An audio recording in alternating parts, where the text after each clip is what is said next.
With no first round draft pick, a budding superstar demanding a huge contract, and an AHL team in need of a head coach, Minnesota Wild's GM Billy Guerin is going to be very busy in the next few weeks. So today we're going to take a look at the Minnesota Wild's off-season wish list. Hey everybody, welcome in, and Clearing the Bench is your one-stop shop for hockey content. If you go ahead and hit your subscribe button right now, you'll be sure to be in on all of our future videos. Well, right now Billy Guerin's probably one of the more busy GMs in the National Hockey League. Right now they have no first round draft pick.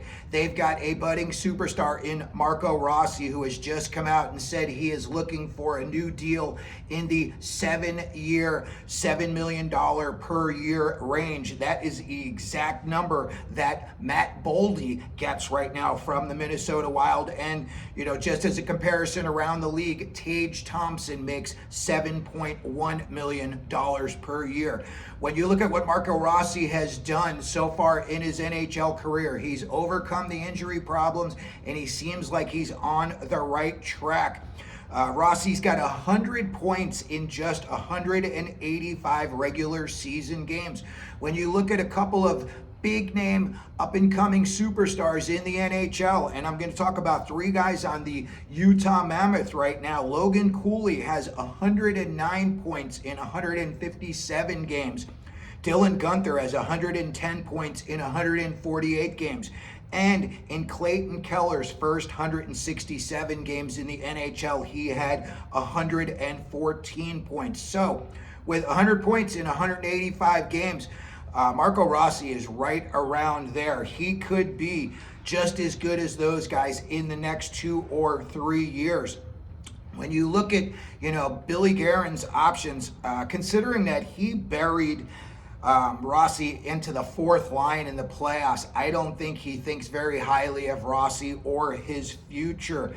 I think that he is not going to be a guy that I think he's going to be bottom 6 from here on out if he were to stay in Minnesota. I think his best bet would be, Billy Guerin looked to trade him at the draft. And it's very interesting when you look at the numbers that Marco Rossi put up, okay? He had 120 points in just 56 games for the Ottawa 67s in 2019, and he led the OHL in scoring. If you were to put him up against the guys going this year, Michael Bisa had 134 points this year, so it's only a 14-point difference. And, people are talking about Michael Bisa possibly being the number 1 and for sure being number 2 or number 3 in this year's draft. So if Marco Rossi were to go in this year's draft, in my opinion, I would think he would probably go anywhere in, the 4 to 6 range at the very worst. When you look at other guys that had big years in their last season in the OHL, you're talking about John Tavares had 134 points. Patrick Kane had the most with 145, but again, Rossi had 120, so you're not that far off in terms of the numbers going. When you look at teams that could potentially want Marco Rossi, there's going to be a pretty good list of teams interested in him. Now that you know what he wants as far as a contract, 7 times 7, I think it's going to shave some of the teams off, and I think it's going to increase interest in other teams. When I look at teams that have multiple draft picks and could, possibly package up draft picks and a prospect to get a guy like Rossi, the Nashville Predators are picking at 23, 26. They're not going to give up 5, I don't think, for Rossi. But you could package up 23 and 26 to get a higher first round pick and then trade that pick to Minnesota for Rossi. Seattle is sitting right there at number 8. I think he would be an excellent addition for them. The one thing about Seattle is they've picked all forwards so far, so them taking on another big high-profile forward at this point, I'm sure they would be very interested in acquiring Rossi, but they need to start drafting defensemen in Seattle. But again, when you look at this year's draft, and if Rossi were to go, I couldn't see him being really outside of the top 5. It would just be shocking if he were. So, look, the Utah Mammoth are drafting 4. Would they want to swing for the fences? You just make a straight up trade. Number 4 for Marco Rossi, and now you're plugging him in with all them young up and coming superstars. And again, you got Cooley, Gunther, Keller. I think Keller's only like 27. And Cooley and Gunther are in their early 20s. So Rossi, Cooley, and Gunther would be a very formidable offensive force to deal with in the future. Again, the fact that Rossi was buried on the 4th line in the playoffs says that they don't think much of him in Minnesota. So I would think for sure he is going to be on the outs. We're going to follow it closely. And as the weeks get closer to the draft, I think we're going to see something happening real quick.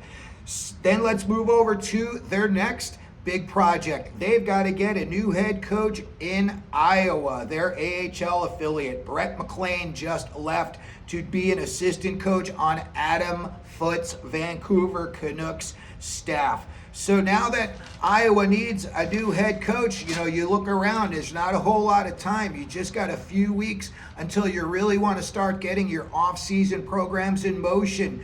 And when you look at Iowa, the Wild's AHL affiliate, the last couple of years, they have been ranked at the very bottom of the AHL rankings. But ironically, the Minnesota Wild's prospect pool is currently ranked 2nd in the NHL. Iowa's power play and penalty kill were terrible the last 2 years.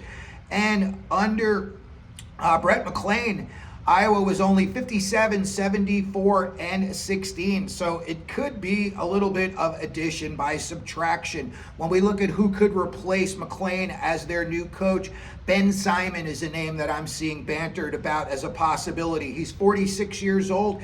He was an assistant coach the past 2 seasons in Iowa after he was the Grand Rapids head coach for 5 seasons. So he's definitely got some head coaching pedigree. I think with so little time to really make a jump or a big search, especially with the Rossi situation, the draft, free agency coming up, I think that Iowa may just pull the trigger on Ben Simon and name him as their new head coach. When we look at the draft coming up, again, Minnesota does not have a first rounder. When we look at the guys on their roster and how they can improve this team this offseason, Kaprizov's making $9 million, and you've only got him this year. He's a UFA in 2026-27.